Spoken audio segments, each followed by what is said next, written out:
Imagine-toi un instant si Donald Trump était réélu président des États-Unis.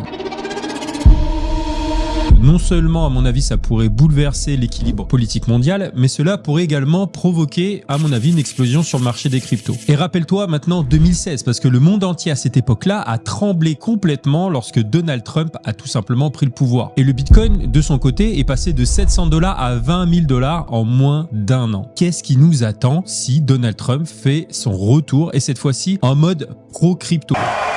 Hello Bitcoiners, thank you very much. Dans cette vidéo, on va justement plonger dans les conséquences directes de cette élection qui s'annonce être historique sur tes investissements et crois-moi, ce que tu vas découvrir pourrait bien être tout simplement le début du bull run tant attendu, en tout cas c'est très positif. Alors accroche ta ceinture, c'est parti, go.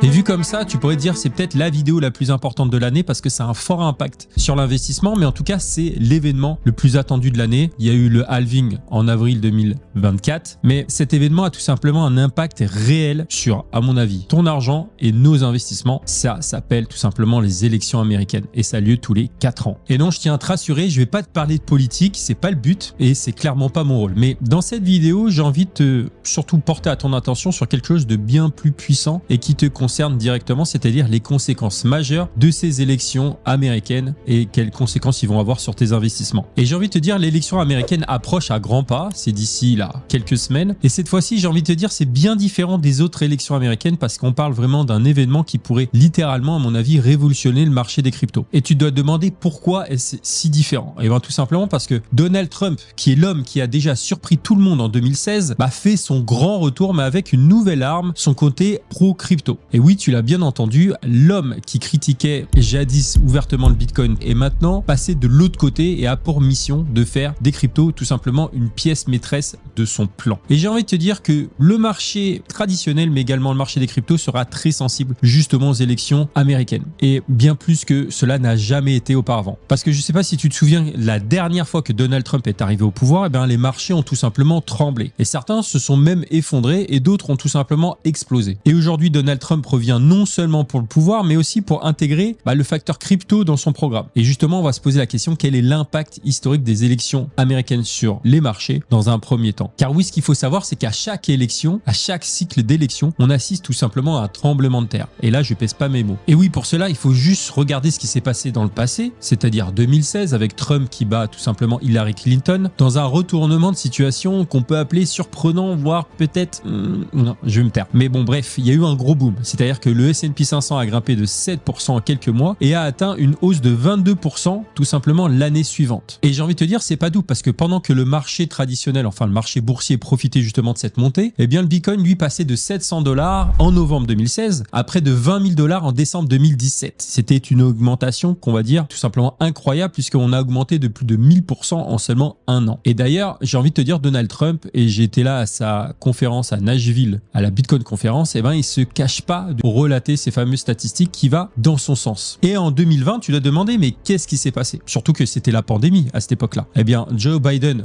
reprend tout simplement le relais, notre ami un petit peu vieillissant qui a un petit peu du mal à marcher. Mais bon, bref. Et notre ami, le S&P 500, tangue un petit peu. Et dès que les résultats tombent, la machine tout simplement se met en marche. Et résultat des courses, on a connu une hausse de 17%, atteignant même une augmentation de 29% l'année suivante. Et quant au Bitcoin, tu dois te demander, il passe tout simplement de 20 000 $ à 64 000 $ en avril 2021. Et ce que je te dis là, tu peux regarder un petit peu les chiffres, mais c'est ultra simple. À chaque élection, les actions montent et les cryptos explosent tous les 4 ans, comme le halving. Et notre ami le S&P 500, le marché traditionnel qui représente les 500 plus grosses entreprises américaines de par leur capitalisation, elles ont connu tout simplement des courbes grimpées après chaque élection. Et maintenant, posons-nous la question, quelle est la position justement des États-Unis vis-à-vis de la crypto? Et ça a changé au fur et à mesure des années, mais les États-Unis sont tout simplement prêts, à mon avis, et avec Donald Trump en tête de gondole, à dominer justement le marché mondial des cryptos. Et cette fin d'année peut être un gros accélérateur. Car si on regarde les chiffres, actuellement, il y a tout simplement 53 millions d'Américains qui détiennent des cryptos. C'est tout simplement énorme parce que cela représente environ 16% de la population américaine et cela positionne déjà les États-Unis en tête devant 1, l'Europe et 2, l'Asie. Et j'ai envie de te dire, c'est pas un hasard parce que les États-Unis ne se contentent pas d'être tout simplement la première puissance mondiale, même si elle est un petit peu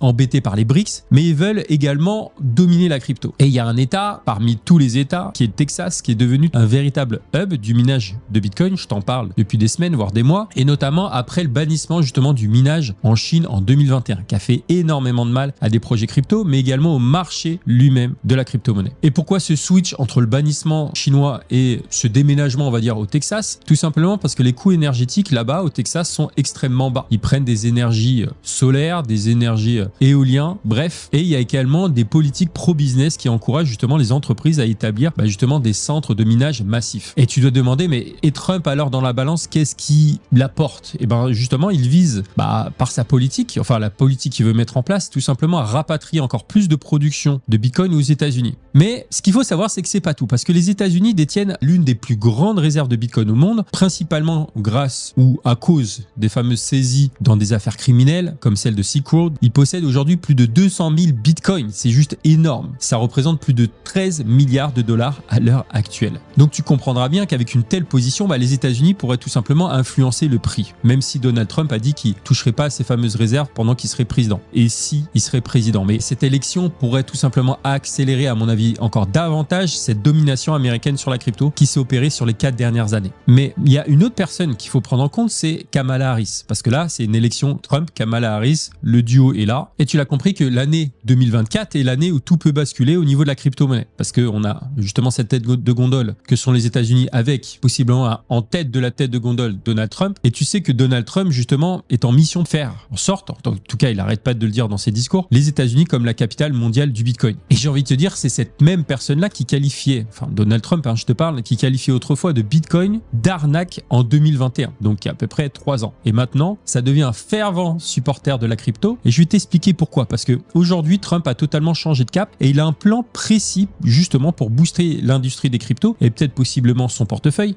Ça, c'est un autre débat. Mais cette industrie autrefois ignorée, la plupart du temps, il faut le dire, des campagnes présidentielles, joue aujourd'hui un rôle majeur. Et selon un récent sondage très intéressant de Gemini, auprès de 6000 adultes choisis de façon aléatoire, parmi ceux qui possèdent justement des crypto-monnaies aux États-Unis, la grande majorité, soit 73%, prévoit justement de tenir compte de la position d'un candidat sur les crypto-monnaies lorsqu'elle votera pour le prochain président. C'est-à-dire là, maintenant. Et justement, plus d'un tiers des personnes interrogées qui possèdent justement des crypto-monnaies, soit 37%, elles ont déclaré que la position d'un candidat à la présidence sur les crypto-monnaies aura ou aurait un impact significatif justement sur leur vote. Et d'ailleurs, Trump accepte déjà des donations en crypto pour financer sa campagne. Vous voyez déjà où est-ce que je veux en venir. Et le résultat des courses, plus de 4 millions de dollars ont déjà été levés en l'espace de quelques mois, avec tout simplement le soutien de poids lourds comme les frères Winklevoss, à la tête de Facebook à l'époque. En tout cas, ils avaient l'idée. Ils ont gagné le procès, ils ont mis 1 million de dollars dans la balance. Et ici, tu comprendras qu'avec cette stratégie de donation en crypto, c'est pas tout simplement une stratégie de financement, mais c'est tout simplement une démonstration que son engagement,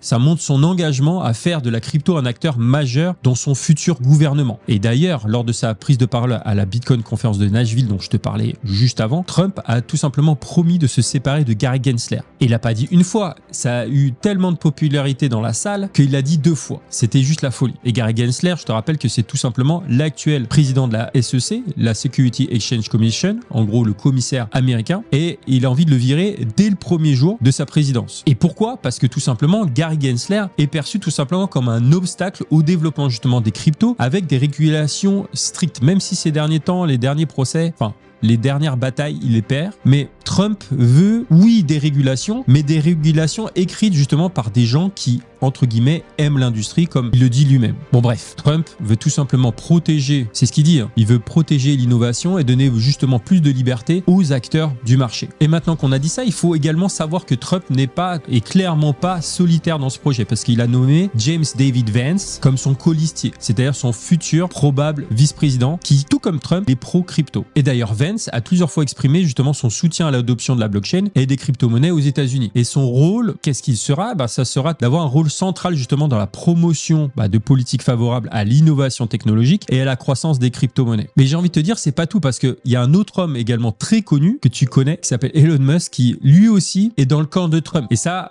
fait grand bruit, parce que le fameux PDG de Tesla est également figure emblématique de l'univers crypto, avec son fameux Dogecoin, c'est tout simplement rallié à sa campagne et le soutient, j'ai envie de te dire, plus que jamais. Et derrière, Musk aurait déjà discuté, il semblerait, des politiques justement crypto avec Trump et il semble soutenir sa vision de faire des États-Unis justement un leader mondial dans le domaine. Et Trump, accroche-toi bien, il va même jusqu'à déclarer qu'il est prêt à lui offrir à Elon Musk, un poste de ministre chargé de l'efficacité gouvernementale qui s'appelle le Department of Government Efficiency, soit l'anagramme DOGE.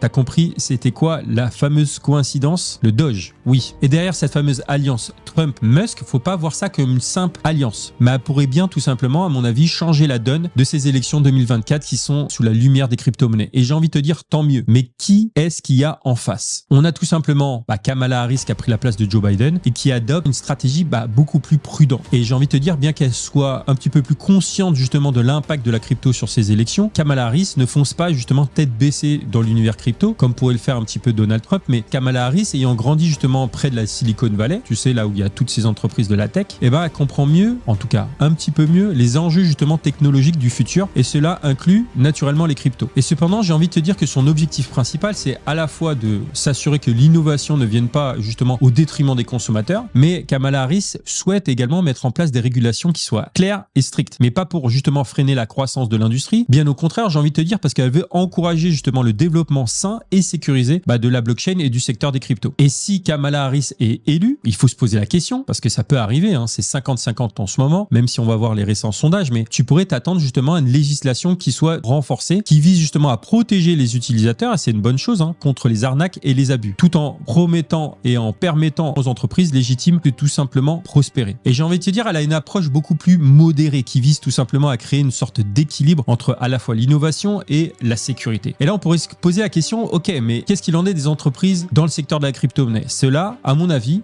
pourrait signaler peut-être un peu moins de liberté, moins de décentralisation, mais aussi moins de zones, j'ai envie d'appeler des zones grises, juridiques, où c'est le flou. Souvent, c'est le flou avec Coinbase, Binance. Et j'ai envie de te dire que Harris ne voit pas simplement l'aspect spéculatif de la crypto comme un simple, justement, actif spéculatif, mais plutôt comme une technologie à fort potentiel qui peut être et qui doit être, à mon avis, encadrée et régulée pour éviter justement toutes ces dérives. Mais on peut se poser la question maintenant, qu'en est-il aujourd'hui au niveau des sondages? Qui gagne, qui perd? Donc est-ce que le peuple est plutôt du côté de Trump ou plutôt d'Harris?